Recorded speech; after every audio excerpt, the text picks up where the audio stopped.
Hello YouTube, I'm Zach, you're watching ZakDTV, the place for interesting news from around the net. Today we're going to talk about some new news from NASA about the Cassini space probe. We're also going to look at the most shocking evidence of global warming that we have so far.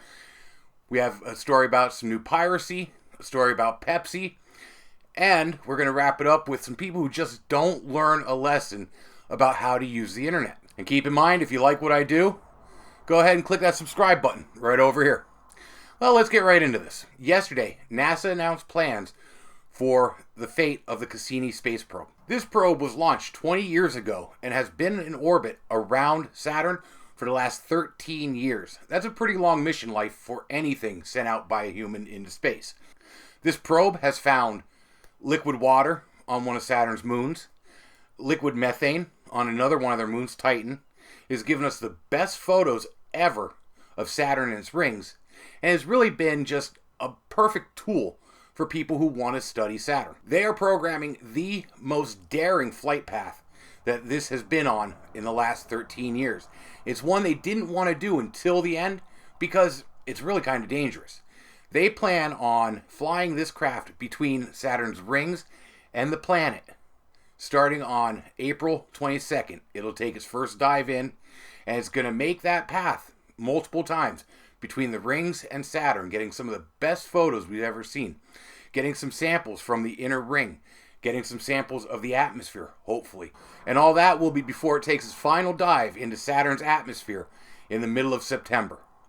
Now, with this flight, they do want to find the origin of Saturn's rings, hopefully. Like I said, they want to get a good sample of Saturn's atmosphere. And they're just hoping to get a little bit more in-depth details about what really makes up Saturn. At the end of the mission, they're going to enter Saturn's atmosphere, and the resistance is just going to tear the spacecraft apart. It's going to burn up upon re-entry, and hopefully there'll be nothing left to hit the actual planet. We don't want to contaminate anything out there, so it's the best way to get rid of it, and the whole time, it'll be sending back information as long as it can. This has been one hell of a trip for the probe. It's been one hell of a probe, and it's good to see it go out in a blaze of glory. These are some photos from the Extreme Ice Survey that I just wanted to share with you. Like here's the Stein Glacier in 2006. Here's the same glacier in 2015. It has shrank 1,800 feet. We have the solheimajokul glacier in Iceland. I know I pronounced it wrong. Bear with me. This photo was taken in 2007. Here's the next photo in 2015. It shrank by 2,050 feet. The Mendenhall Glacier in Alaska in 2007.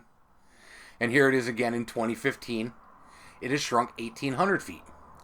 The Trift Glacier in Switzerland. This is in 2006. It has receded 3/4 of a mile since 2006 to this photo in 2015.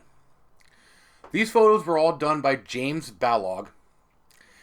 And I thought I'd just show them to you because it really illustrates what global warming is doing better than any chart or graph or graphic out there. This is a first-hand account of what it's doing to our ecosystem. Hopefully it'll make an impact. I figure next we'll talk about a little bit of piracy. I'm not talking about the Johnny Depp, Pirates of the Caribbean, let's drink some rum kind of piracy. I'm talking about the kind of piracy that hasn't been seen since about 2012. In the waters off Somalia, about 2 weeks ago, a UAE oil tanker was taken by Somali pirates. Like I said, it hasn't happened since 2012 when the U.S. military and other military forces started actively fighting back against the pirates. That tanker is currently being held hostage for ransom for the crew and the cargo. And that's only one of 5 ships that have been taken or attacked recently. They've taken an Indian relief ship that was carrying food to the area, a fishing vessel that they were going to use as a mobile platform to launch more attacks off of. They hit a cargo ship, and there's even a report of 6 skiffs approaching another ship, but they were spotted, and the security forces on board the ship did come out, guns drawn, and the pirates had their hooks and ladders ready. They were going to go up on the ship. They turned around, no shots were fired. Why do I talk about all this? Well, it really underscores a major problem in that whole region. They have been plagued recently by droughts and famine. People are starving. In the last 5 years, there hasn't been a time that was so bad where they felt like they had to go out and rob people in order to stay alive.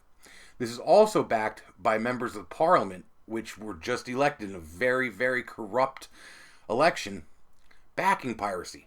They are actively telling these people to go out and steal, go out and take these ships hostage. It's a lucrative career. There's been millions of dollars made paying ransoms for these hostages. In fact, there's a whole company out there that is just specialized in airdropping millions of dollars into these areas on parachutes, so that way there's no hand-to-hand exchange. Another big factor in this is they figure ISIS has come in and brought a lot of new weapons and guns and ammo and all that kind of stuff, and it's really emboldening these pirates. How do you fix something like this? Well, I think the real way to do it is with aid programs. People get desperate when they can't eat. They get desperate when they're dying of thirst. So maybe we need to look into how we can help these people. And that could really take care of this piracy problem once and for all. If we stabilize the region, it'll be better for the world entirely. With that, I'm going to jump to my next story. And hey, maybe they can get on the bandwagon for this one. Pepsi, a company that's always been known to try to be in with the cool and hip generation, thinks they can make money off of you Black Lives Matter protesters, you women's rights protesters, you anti-Trump protesters. Pepsi sees you as a target demographic now. And they've always done this. I mean, back in the 60s, they had their generation, the Pepsi Generation campaign, where they aligned themselves with the counterculture. In the 90s, they had Generation Next, where they aligned themselves with the subcultures in America, trying to really show themselves as being hip and fresh. It always kind of came off like, your dad trying to be cool and speak your lingo or whatever, Well, Pepsi thinks they can now milk the millennials. And they found the perfect spokesperson to do it. Kendall Jenner, who is famous for being famous, from what I could tell, is now the face of Pepsi's new movement. In the new video, she sees some protesters going by. They're all happy, having a good time, smiling, protesting, whatever. It doesn't really say what they're protesting. And she thinks, I need to be a part of that. Kind of like Pepsi. So she joins the march, and she's making her way through the crowd, and they come up on some cops. Her thought is, hey, I'll give the cop a Pepsi. And when she does, the crowd erupts, everything's right in the world, and it's fine. Here's a shot of her giving the cop a Pepsi. In reality, giving a cop a drink would probably look more like this. So maybe if that little boy was trying to hand the cop a Pepsi, it would have saved everything, it would have solved everything. Who knows? According to Pepsi, their drink will bring you together. I know this is getting a lot of backlash on the internet. Now, what do you think? Is this really just an innocent advertising snafu? Pepsi is standing behind it, saying that they are all for equality and bringing everyone together, and that's what this is supposed to show. Or is this really insulting and demeaning to everyone who did go out and march and protest and really put themselves out there to try to make a point? Let me know what you think in the comments below. I want to wrap this up with a story about people that just don't learn. This happened recently where a group from the Isle of Wight decided, hey, let's take to Facebook and get the internet to name our new ferry. I heard about it, so I thought, hey, I'm going to jump on the Facebook feed. Let's see what it's all about. Can you guess what names people wanted? I'm sure you can. How about Ferry McFerryface? Or Floaty McBridgeface? How about Floaty McFloatface? Of course, that's what people came up with. The one I saw that I really liked was Flotorious BRG. That one gets my vote. What do you think? Can you think up a good name for this ferry? Post it in the comments below. Maybe we can get it trending on Facebook. And with that, I'm going to wrap up my show. Thanks for stopping in. If you like what I do, your friends might too. Go ahead and share me on Facebook or Twitter. And remember, I'm here 5 days a week, Monday through Friday. Today is Wednesday, so I'll be back tomorrow. I'll see you guys then. Be safe.